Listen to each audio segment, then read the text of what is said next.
Okay, well, I think you can see everything. Hello, friends. Thanks for joining if you are, and apologies to get your hopes up. I had planned this. It took a little bit of time, but a little bit longer than I expected to get the flight planning because CPS won't do Barbados in a one hit with 80 packs. It just won't do it at all. So I had to mess around trying to get that to even generate, just because I was interested in times and everything else, which I think I'll use. And I wanted to load the aeroplane up and see what we could get away with, which I will do as part of this, just as the setup. But as you can see, I've got the frame rate in the 172 here. It is still absolutely tanking. So I tried it earlier, and everything seemed to go quite well. Active sky makes a bit of a difference. It was set to yesterday's weather with the overcast. I lost a few frames, but sat on the runway in Concorde, we were getting 20 odd to start with. I then tweaked around much of the settings as I could, which really didn't help until I got rid of SAM and uninstalled that, and then they went up to 40, which I was quite happy with. However, sat on the stand here, they seem to have gone back down. Now, the interesting thing is, if I just get into the cockpit there, you can see that doubles. So something somewhere is causing this grief. Now, I'm sure we had it before back in the day at Schiphol, that there was, facing the terminal would do it. That looks very similar to what we're seeing here, but what I don't get is that is very similar. So what is going on? Looking at this view, that makes it worse. I really don't know. You can see it goes up a little bit there. Is it the fact that we're looking at London? I've got the objects turned up quite high again. I've got the ortho on. And you can see actually it's all looking pretty good. So is it just issues around there? I've turned Airport Environment HD off because I was told that sometimes the lighting from that can give you grief. That's made no difference. So could it just be all of these in the distance? Or is it the custom object? When we do that, that goes up by 10. So is it loading the custom objects that's causing grief? The point is, what I'm trying to say is, sorry, firstly, that I'm probably going to have to scrub this flight just because it's really not viable. I don't want to be that guy on VATSIM. Maybe it is the custom scenery, which again, I have no idea what has changed in that respect. You see, zooming in when they pop up, the custom objects, it seems quite bad. I mean, I can drop down the objects and see, but again, that didn't make much of a difference earlier, which is why I have actually turned them back up to high. So what I can do is drop them down, let it reload, and let you see. And it's just absolutely infuriating.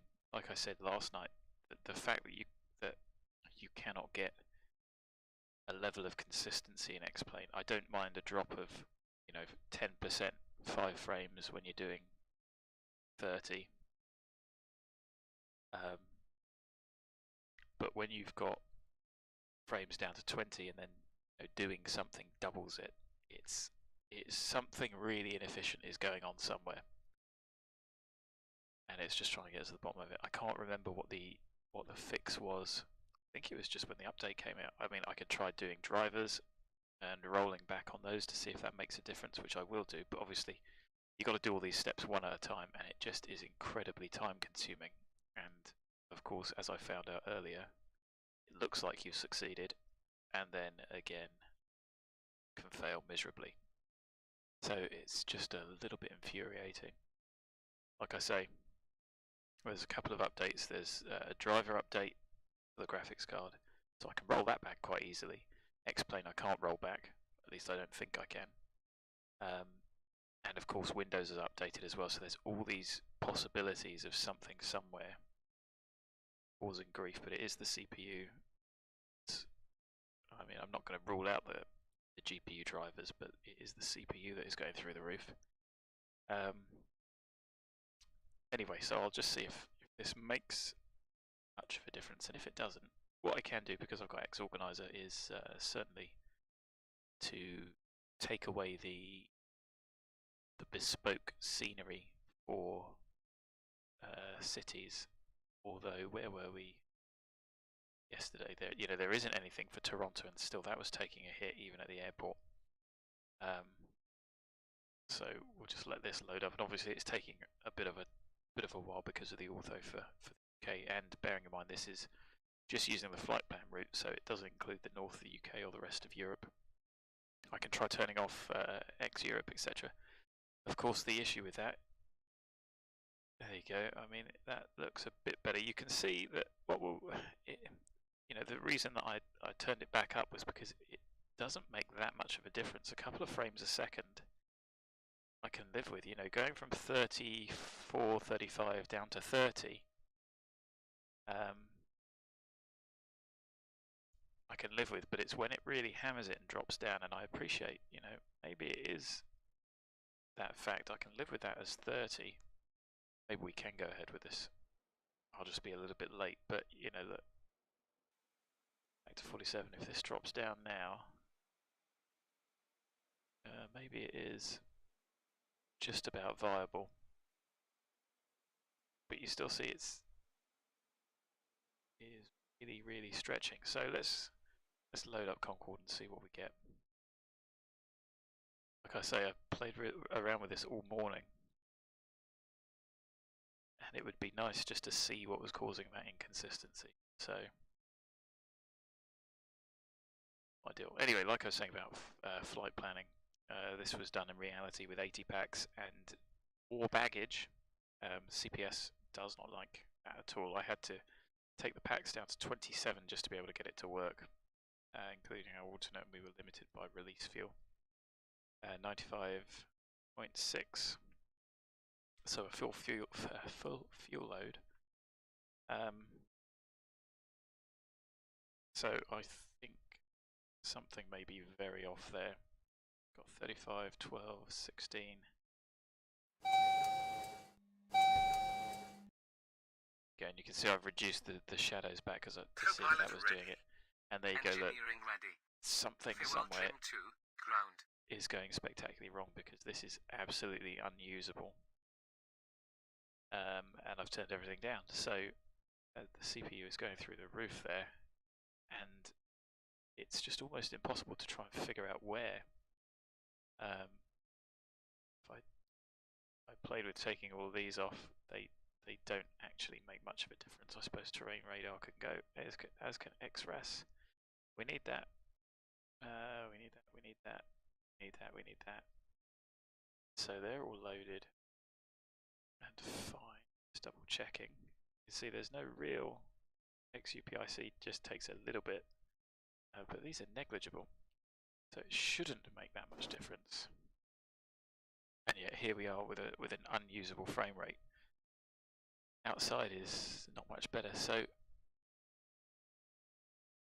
yeah, so uninstall, reinstall. I've done that before, and it has made not much difference. I think something somewhere has changed, and it may very well be within X-Plane. Certainly, we had this with the beta, that it was fine for a while, and then it tanked, and then it was fixed. And I don't quite know.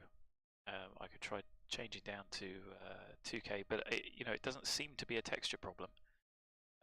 Uninstalling X-Plane, I've reinstalled Windows and installed X-Plane before, and that has not cured issues as well, which is even more frustrating, because that takes so much time to get back to where you were.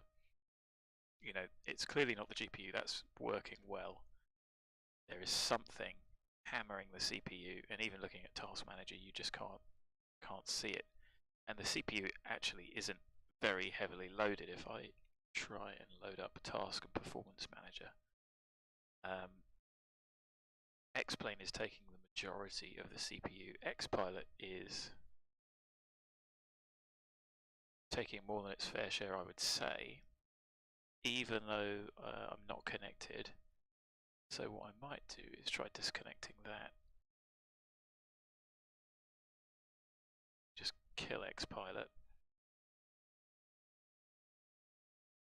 So that was taking 10% of the CPU load, it was saying, but that's made zero difference in sim. So you can see that, you know, at the moment X-Plane is running at 30% CPU load, which is incredibly inefficient. You know, somewhere it is not using the full capability. You know, I mean, all right, it's only 6 cores. It should be working, and if I load up resource monitor, X-Plane's got, you know, I mean, it is running there, but it's just not.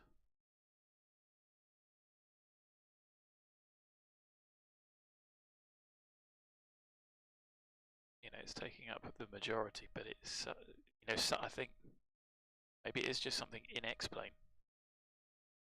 You know, because I mean, this is entirely unusable. And okay, you know, it's similar frame rates with Concorde and Zebo, so yes, they do take more frames, but they obviously are more complex. But for it to be hammering the CPU for absolutely no reason while we are sat here, even looking down at that, what can you take out of the scene that isn't killing it? I think the answer is probably nothing. So yeah, you shouldn't have to uninstall X-Plane. Like I said, I mean, I don't think it's a shader issue. GPU is just ticking along quite fine. Cockpit textures, okay, they're going to take a little bit of extra resource, but it shouldn't be this bad. And this is the frustrating thing, is trying to narrow all of this down is possible. It's really trial and error, and there's so many things to try that it's incredibly frustrating. So yeah, CPU overall total utilization is currently 40%, of which 30% of that is X-Plane. You know, OBS is saying it's taking 3, Task Manager's taking some, I've got Chrome open. All those little additionals. So yeah, unfortunately, and I don't know if it is just me, but this is certainly only just about playable for us and unacceptable for VATSIM, which is not what, yeah, I just don't want to be that guy. I like flying online. I want to come into a nice busy Heathrow, see, you know, departures off one runway, departures off another, as we had last night without the hiccups. So, like I say, I will probably rename this video to sorry. What I will do though, like I said, is look at the flight prep payload. This isn't accurate. The passenger weights, the operating empty weight, I think are slightly out. Anyway, we should have 80 packs, so I'm going to put 87 in, because that total should be 6720. Do they do the right? Is it the right quantity for the packs? So it's 84 is the assumed weight. So if we've got 87 times 84 kilos, 7308. So no. Oh, and that includes the crew as well, which it shouldn't. So the operating empty weight of the aircraft should include the crew required for the flight. So you don't add those on. What gate? 518. And you know, we've definitely been to this gate before. It is my preferred one. I think in reality the Concorde room at Terminal 5 is actually at this side of the airport. I've only flown, I think, from down this end before, whenever I've flown BA from Heathrow. So I think the Concorde lounge is down here, and obviously I don't think there's a reason why you couldn't stick it here. They tend not to. This tends to be the domestic stuff, but I don't know why you couldn't. It would save the walk. I don't think the Concorde packs would want to be traipsing down to the more international, larger gates.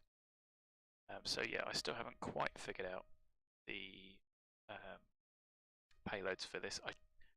If Colin Martyr is watching it, I'm sure he probably isn't. I mean, I will suggest at some point. I don't like this. I don't get what made him choose plus 12. BA was limited to 100, so I'd like to see that as a configuration change with slightly more gap in those seats, I think it is, because you can't have 111, 12. And I don't know why it's plus 12, minus 12. It's really weird that. Absolutely, I don't know why you would even. I can understand plus 10, plus 1 as an option, but to be honest, it's an example of one of the worst UIs I've seen. It's just, I don't even know what would go through your mind to think about doing it. But anyway, it still makes a good product. So, payload-wise, I was expecting 8720, which is 80, giving us 6.7. 1200 for the normal bags, an extra 10 kilo allowance, giving us another 800. So to do that, I would probably do something like that to then try and get the zero fuel weight up a bit. Of course, you can see that that then brings the max fuel needed 95.6. And it's weird, isn't it? What is max fuel? Oh, there we go. It's quite small down here, isn't it? Max roll weight. Okay, that means max off blocks. Max takeoff 185.070. That does match up. So, yeah, the operating empty weight and the zero fuel weight, I would like to try and get accurate, although it is difficult. Maybe we would do 75 packs distributed nicely. Gives us 6, and then we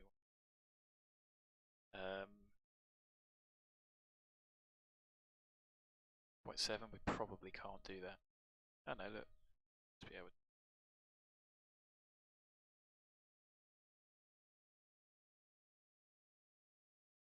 Call it a little bit lighter. Zero fuel weight 87. 95.4. We'd only be about 200 kilos off there. So,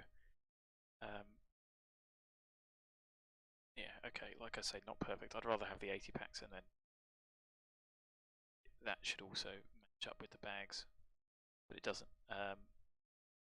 What we haven't got on here is destination. You don't have a range. You've got London to Seattle to Orlando. That's a really weird route choice. Rome to Hamburg, also very weird, in as those weren't ever routes that were picked. So I don't know what's going on with that. But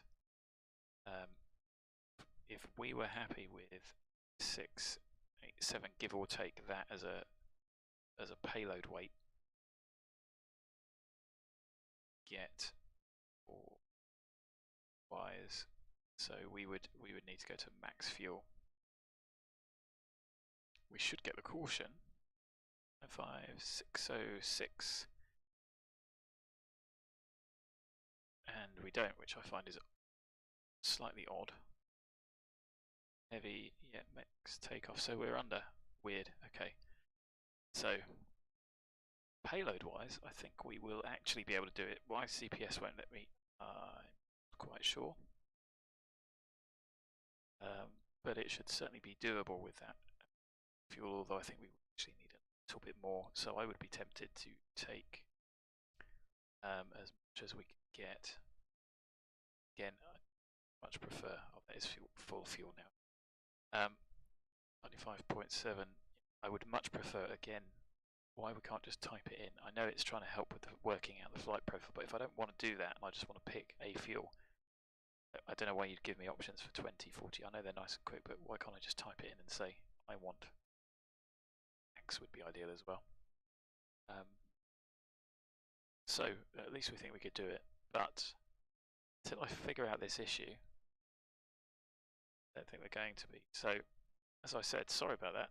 I will probably change the title of this video and everything. I'll aim to try and do this sector again tomorrow, but don't hold your breath. Which is a bit of a waste. It's a beautiful day in London as well, so it'd be a great day for departure.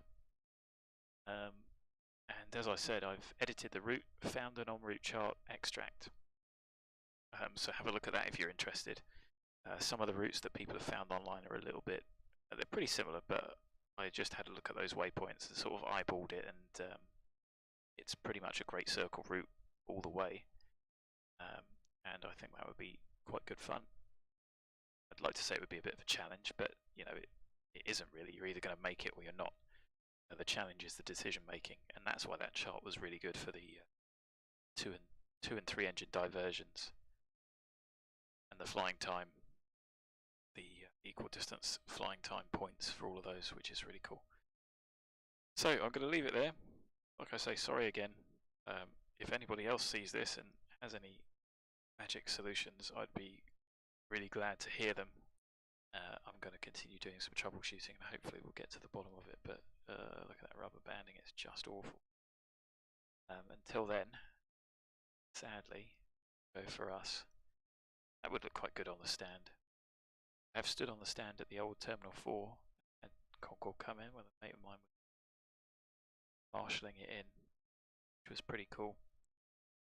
If only we'd known back then how little time it had left.